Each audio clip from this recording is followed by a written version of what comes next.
चाहेंगे इतनी भीड़ में जो हमारी माताएं बहनें बैठी हैं, अगर हम ये सवाल करें इन लोगों में ऐसी कौन सी स्त्री है जो रोजाना सुबह को उठ के अपने पति के पैर छूती है?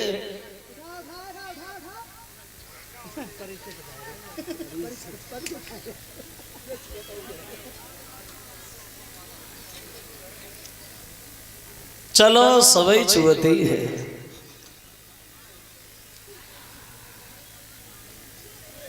अब तो पैर छूने का किसी के पास वक्त ही नहीं है जो पति के पैर छुए जाए। ये जय नहीं मालूम परी सुज मुदे या नाय मुदे था से पहले ही सोई गए। सवेरे इन लोगों को 6-6 बार जगाओ तो न कि आंखें खुलती, आंखें खुल जाए तो पति के पैर का नसीब में बाजे, शीशा उठाती सो तो में दिया ना चली गई इधर उधर। तो मसरे हम सांची गए, यानी जमाना बदल गया है। पहले की पत्नियां अपने पति से बड़ा हित करती थी, अपने पति को बड़ा प्यार करती थी, अपने पति को बहुत चाहती थी, मतलब थी पहले। ये भूतकाल में, अब नहीं है। अब जमाना ये है, और ऐसा नहीं है कि आजकल स्त्री अपने पति को ना चाहती, वो चाहती तो है लेकिन अब चाहती है थोड़े समय तक के, कब तक के, तब तक के, जब तक के। आज की स्त्री को पति में 2 चीजें दिखाई देती रहती तब तक खूब मानती। 2 चीज कौन सी? एक शरीर में ताकत और जेब में पैसा, खूब मानती। बिना मांगे रोटी तैयार, बिना मांगे पानी तैयार। कब तक है? जब तक जेब थोड़ी उचकी उचकी सी रहती है तब तक है। एक कवि कहता है, अरे नारी प्रेम जब लो माने, धन बल तोर बराबर जाने। वैसे क्षमा करें, ये एक घर की कहानी नहीं है, घर घर की कहानी है। देखा होगा आप लोगों ने, न देखा हो तो अब किसी दिन अंजवास करके जरूर देखना। तुम बाहर से यहाँ पैसा पैदा करके लाओ, घरे घुसो तो अम्मा तो मुंह की ओरी देखते, बहू जीव की ओरी देखते, भर गिर तो ही है। संजा को पैर दबाती जाए और पे मना की काटे जाए। देखो तो मैं ते दिन बाद आए, हमारी कुंडल कब के टूटे डरे कब। फिर कहे औरत, अरे धन बल चलो ही बाबू, प्रेम घट जा तुम्हारी वो भाई। मत बोले करुए बोल कहे मरी राम की आग खदाई।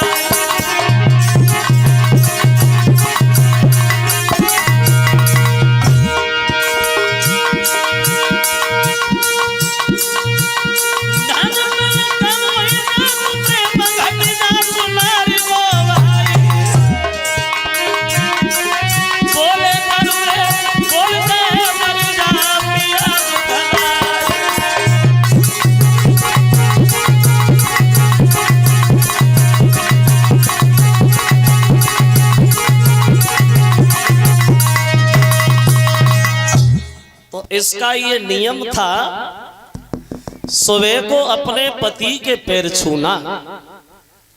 और इन महाराज उग्रसेन के घर में इनके एक लड़का था जिसका नाम था कंस।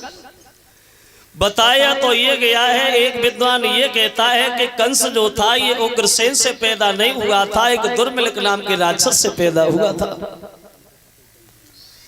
ऐसा कैसे हो गया?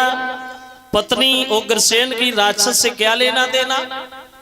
बहुत जल्दी में बोले, ये पवन रेखा देखने में सुंदर तो थी बहुत। एक दिन ये पवन रेखा गई है बाग में घूमने सहेलियों के साथ। तो जब ये बाग में घूम रही थी तो उसी बगीचा में वो राक्षस भी घूम रहा था। और जब राक्षस ने पवन रेखा की तंदुरुस्ती देखी तो इसकी तंदुरुस्ती सुंदरता देख करके पागल हो गया। मन में सोचने लगा, हम इससे मिलना जरूर है, इससे छल जरूर करें। लेकिन वो ये भूल गया ये पराई औरत। मन में विचार करता है पतिव्रता है और पतिव्रता के शरीर से हाथ लगाना कोई तितली के पंख तो तोड़ना है नहीं, बिना मतलब में मौत को दावत दे नहीं। लेकिन उसके रूप में इतना आसक्त हो गया, काम की वासना में इतना अंधा हो गया जो से जीना मरना नहीं दिखाई दे रहा, और दोष भी नहीं है उसका। कौआ अंधो रात में ओ बदन में उल्लू होए, ओ कामी अंधो रात दिन वायदी का तो नाए कोए। ऐसे लोगों के आंखों पे पट्टी चढ़ी होती है, ये इन्हें नहीं दिखाई देता कि इससे मरना है, जलना है या बुझना है। उसे ये नहीं खबर है कि पराई औरत है और पराई औरत कभी किसी की नहीं हो सकती। एक कवि कहता है, पर नारी की प्रीति फूस की तपनी, अरे पर नारी की प्रीति फूस की तपनी, चाहे धरा फूल को काटे होते नए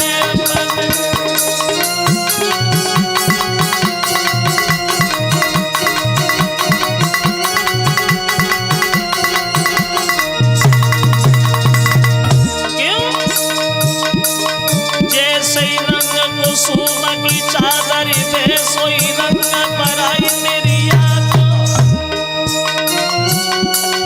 हालई भी हंस के बोले और हालई कर दे तू मतला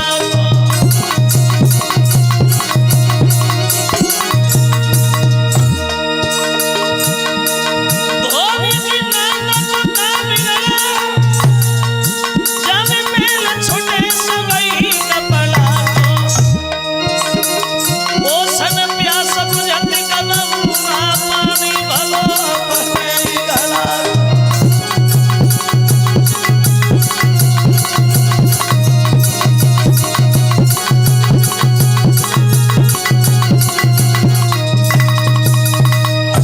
उसके रूप में इतना अंधा हो गया होगा, वो देखा जाएगा, इससे मिलना हमें जरूर है। उसके पतिव्रत धर्म को नष्ट करने के लिए उस राक्षस ने अपनी माया दिखाई, वहां आंधी तूफान मचाने लगा।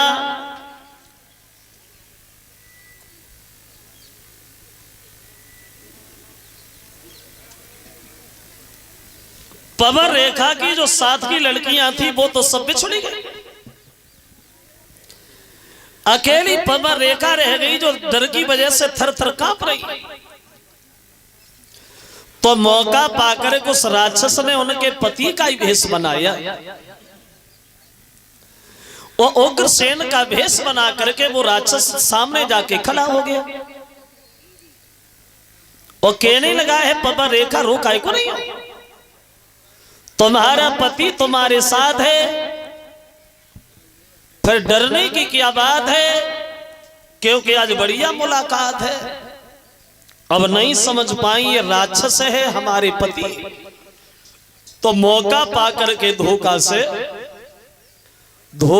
से मानी चले और कियो सती संभोग, और प्रकट है गयो अंत में वो पापी को संयोग।